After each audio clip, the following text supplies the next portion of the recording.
मैं राजेश बागड़ी, नगर पालिका कर्मचारी संघ इकाई प्रधान।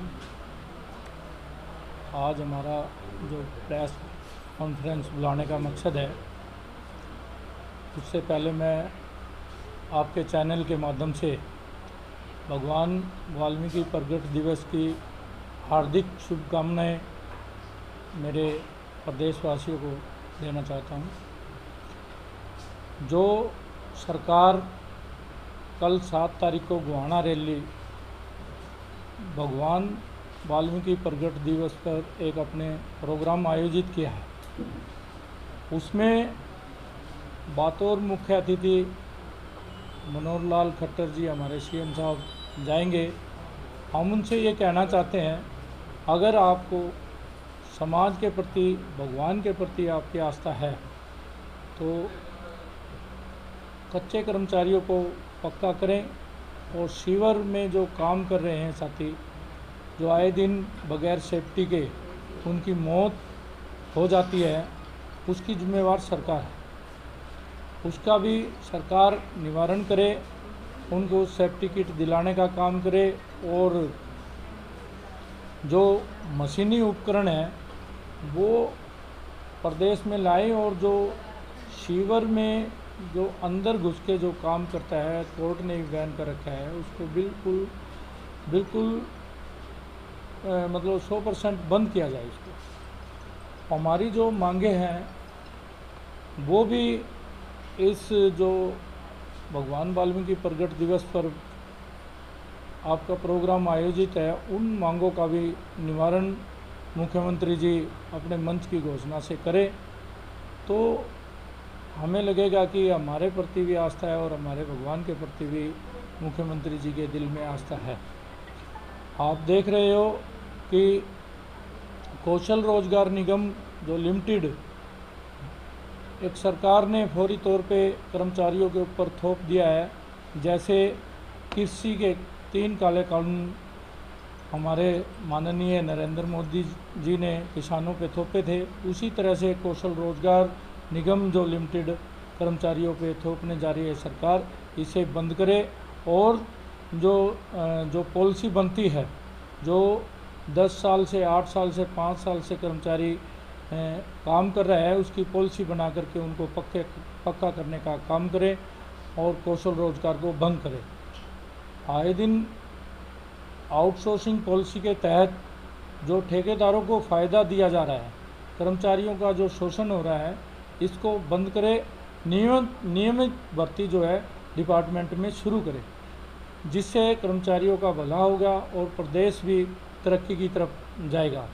हमारी मांग है, जो हमारे कोरोना काल में साथी भगवान को प्यारे हुए थे, उनको 50 लाख का मुआवजा देने का जो सरकार ने वायदा किया था, अभी तक उस वायदे पे खरा नहीं उतरी सरकार। जो हमारा जोखिम भत्ता था 4,000 रुपये की हमने डिमांड की थी, लेकिन हमारे निकाय मंत्री डॉक्टर कमल गुप्ता जी ने हमारे नेताओं से कहा था कि भाई 4 तो नहीं कर सकता, लेकिन आपका जोखिम भत्ता लागू करूँगा। 2020 के अंदर ये बातें हुई थी, आज तक वो जो है जोखिम भत्ता भी लागू नहीं हुआ। जो समान काम समान वेतन की बात है, वो भी अभी तक लागू नहीं किया। जो कर्मचारी हैं, चाहे कच्चा कर्मचारी हो चाहे पक्का कर्मचारी हो, जब हम काम समान करते हैं तो हमें वेतन भी समान मिलना चाहिए। या फिर सरकार ऐसी कोई मार्केट या कोई ऐसी दुकान बता दे जो कच्चों को रियायत रेट पे सामान दे और पक्कों को जो है अपने जो महंगाई के अनुसार जो है सामान दे। तो हम ये सरकार से कहना चाहते हैं कि जब हम काम समान करते हैं तो हमें समान काम का समान वेतन भी मिलना चाहिए।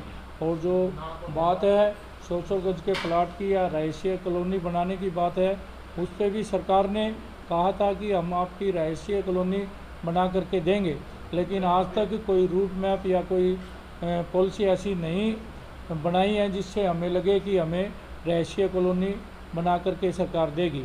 क्योंकि आप देख रहे हो कि चाहे छोटा महकमा हो चाहे बड़ा महकमा हो, सभी के रहायशी कॉलोनी है।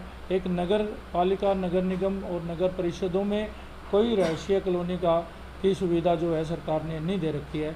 जिसमें सबसे छोटा और सबसे गरीब कर्मचारी काम करता है, और जो कर्मचारी अपने घर नहीं ले सकता वो किराए पे कम वेतन में अपना गुजारा कैसे करता होगा, ये सरकार ने देखना चाहिए और देख करके इस पॉलिसी को लागू करना चाहिए। इन सब मांगों को लेकर आप लोगों की अब क्या रणनीति है, क्योंकि ये काफ़ी लंबे समय से पहले हुआ है। हाँ, काफ़ी लंबे समय से मांगे हैं हमारी जो है 2019 से लगातार मांगे है ये।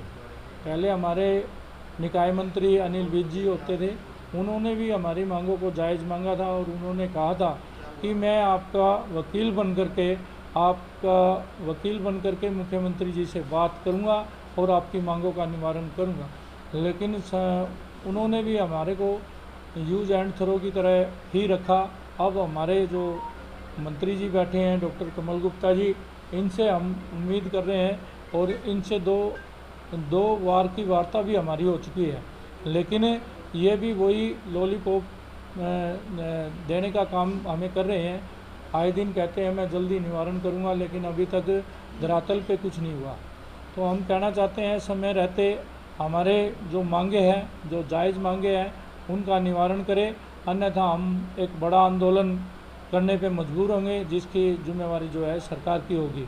क्या हो सकता है बड़ा आंदोलन अभी तो हमें 10, 11 और 12 की कार्मिक भूख हड़ताल है और 19 और 20 की 2 दिवसीय प्रदेश व्यापी हड़ताल है। अगर इन आंदोलन के बाद भी सरकार टस से मस नहीं हुई तो 20 तारीख को हम रोहतक के अंदर एक अपनी मीटिंग करेंगे, अगली रणनीति का जो है फैसला लेंगे और हम जो है बड़ा फैसला लेंगे। फिर सरकार ये जो भी मतलब प्रदेशवासियों को असुविधा का जो सामना करना पड़ेगा उसकी जिम्मेवारी जो है सरकार हो।